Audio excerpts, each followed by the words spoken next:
Halo semuanya, kali ini aku ingin membahas tentang budaya Batak nih. Kita belajar bareng ya. Jumlah populasi orang Batak di Indonesia itu cukup besar jumlahnya. Ini menarik banget untuk dipelajari, setidaknya mengetahui budaya mereka yang tetap terjaga. Yang aku tahu kalau orang Batak itu jago banget nyanyi dan sangat humoris. Suku Batak juga dikenal sebagai orang-orang pengembara dan petualang. Berarti mereka itu orangnya brave banget. Pantesan mereka itu ada di mana-mana. Namun, dalam terminologi Batak, Batak itu artinya adalah mambatak atau mampart Batak, alias menunggang kuda atau kerbau. Orang Batak juga dikenal sebagai orang yang menjunjung tinggi arti keluarga dan kekerabatan. Hal itu pun dibentuk berdasarkan dalihan Natolu yang berarti tiga tungku. Tiga tungku ini harus menompang satu sama lain nih guys. Ibarat memasak, kalau satunya dirusak, maka semua masakan di tungku itu bisa tumpah alias rusak. Dalihan Natolu bisa dibilang pondasi dasar yang meliputi hubungan-hubungan kerabat darah dan hubungan perkawinan yang mempertalikan satu kelompok. Nah, apa aja ketiga pondasi tersebut? Kita mulai bahas ya guys. 1. Somba marhula-hula. Artinya orang Batak harus hormat sama saudara laki-laki yang semarga dengan ibu atau biasa disebut tulang. Mereka percaya bahwa si tulangnya lah yang dapat memberikan berkat, mendoakan, menasehati, dan menjaga mereka. Jadi posisi sebagai tulang itu sangat penting bagi orang Batak. Keluarga pihak istri menjadi penting karena sumber keturunan atau sumber berkat itu datangnya dari istri. Dan tanpa keluarga si istri nih, si istri pun tidak akan pernah ada. Oke, gini kali ya guys. Kita cowok nih kan pengen punya anak.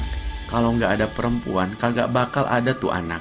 Nah tentu aja, kita harus nyari dong perempuannya dan keluarga perempuan akan memberikan. Tapi kita harus tahu diri kepada keluarga perempuan. Karena tanpa mereka si perempuan itu kagak pernah ada. Di beberapa komunitas atau suku lainnya, jika perempuan itu udah nikah, mereka tuh udah milik keluarga laki-laki lah ya. Bahkan keluarga perempuan tuh gak boleh lagi ikut campur. Beberapa malah menarik diri dari keluarga asal perempuan. Beda sekali dengan suku Batak ini, karena akan nyambung nih ke poin kedua, kenapa si perempuan itu sangat penting buat mereka. 2. Elek Marboru. Orang Batak diharuskan memanjakan istri dan anak perempuannya. Meskipun perempuan itu kerjanya di dapur dan tidak dapat nama saat pesta adat, tetap saja orang Batak harus memperlakukan perempuan dengan baik. Karena di kemudian hari anak perempuanlah yang akan menjaga dan mengurus orang-orang Batak ini nih.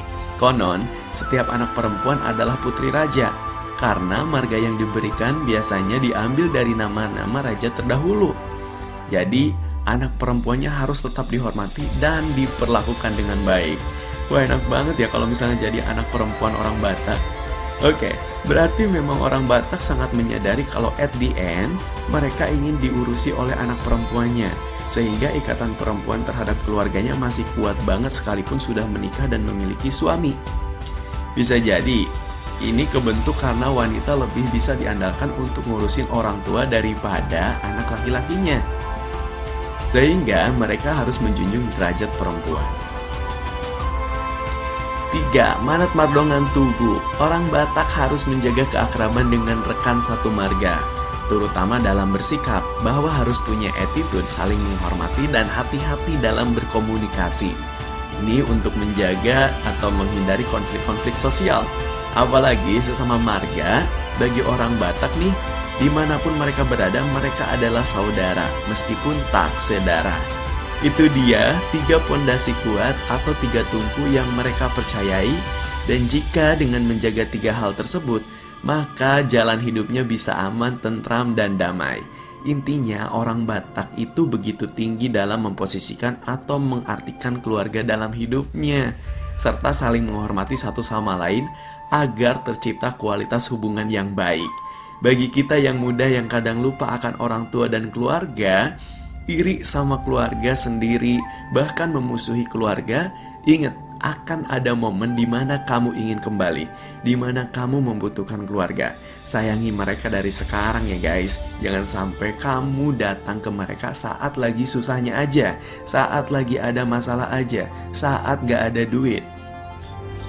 Karena pada intinya ketika suatu falsafah itu sudah diaplikasikan dalam hidup beratus-ratus tahun atau dari zaman baheula banget, itu tuh bekerja gitu loh. Itu tuh benar-benar tepat untuk hidup kita. So, kita harus contoh ya guys.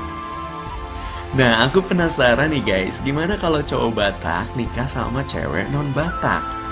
Jadi, si cewek akan mendapatkan marga karena harus mengikuti prosesi adat dan secara otomatis diberi marga menyesuaikan dengan pertimbangan pihak laki-laki.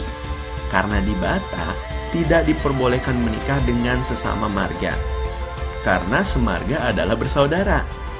Terus kalau si ceweknya yang Batak dan nikah sama cowok non-Batak, gimana ini?